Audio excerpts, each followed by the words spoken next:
Okay, let's dive into one of modern history's most brutal systems of oppression and tackle a question of faith and justice that really echoes right through its very core. I want you to just imagine this for a second. You're standing under this harsh glare, and your entire identity, your right to even be where you are, is being questioned.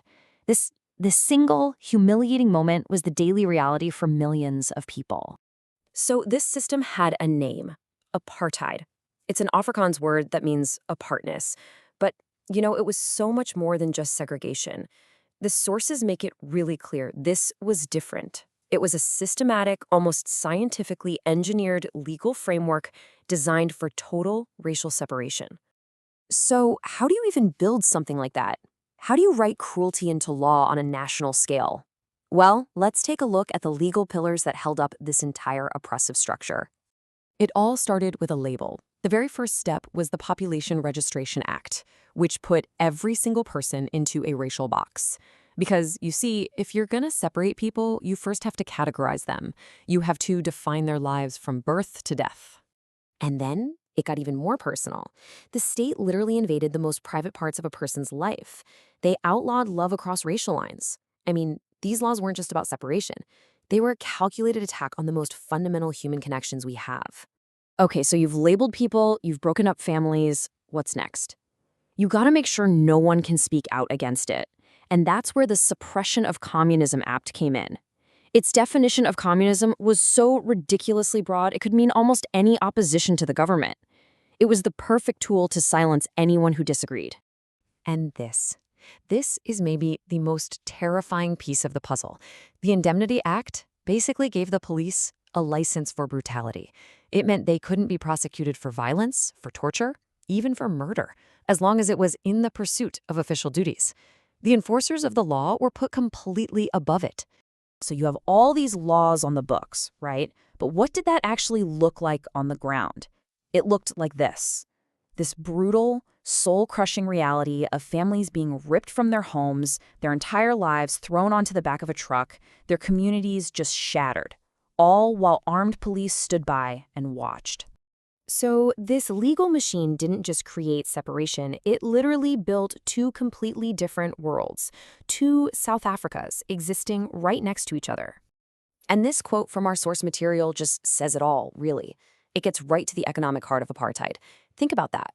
One of the highest standards of living in the world for a tiny minority, built on a system that guaranteed abject poverty for the majority. And you can see that contrast right here, plain as day. On one side, in these so-called homelands, which were basically barren, segregated territories, you had crushing poverty. And then, just a few miles away, immense wealth. The prosperity of one was literally built on the dispossession of the other. So this all brings us to a really, really tough question. In a country with more than a century of Christian missionary history, a place where faith was just woven into the fabric of society, where was God in all of this? Where was the justice? Well, on one side of the coin, you had the actual architects of apartheid. Many of them were devout Christians, and they used their interpretation of faith to argue that this whole system of racial hierarchy was somehow part of God's divine plan. But then, on the other side, you had these incredibly brave people of faith who looked at apartheid and called it what it was: a sin.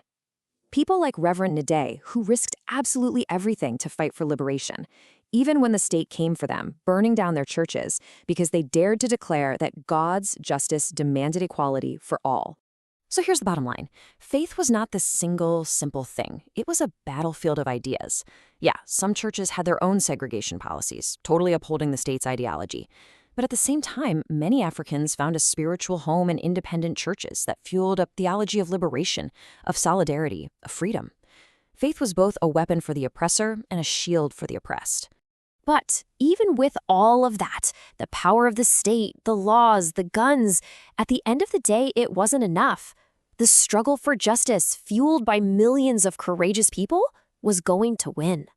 You see, for decades, there was this relentless pushback from absolute icons like Nelson Mandela and Steve Biko, from pivotal moments like the Soweto uprising you see here, and from intense pressure from all around the world. Slowly but surely, it brought the whole system to its knees. And then, in 1994, everything changed. South Africa held its first ever democratic elections. And just 2 years later, it adopted one of the most forward-thinking constitutions in the world, with these powerful words. I mean, just listen to that language. It is a direct, total rejection of every single cruel law that built apartheid. So apartheid as a legal system, it's gone. But the scars are still there. And so are the really profound questions it raised about suffering, about what justice even is, and about where the divine is when humans are at their worst. And that's the question we want to leave with you. It's a question people have wrestled with for centuries in the face of unspeakable suffering, from the horrors of slavery to the calculated cruelty of apartheid. In the face of all that, where was God's justice then? And maybe more importantly, where do we find it now?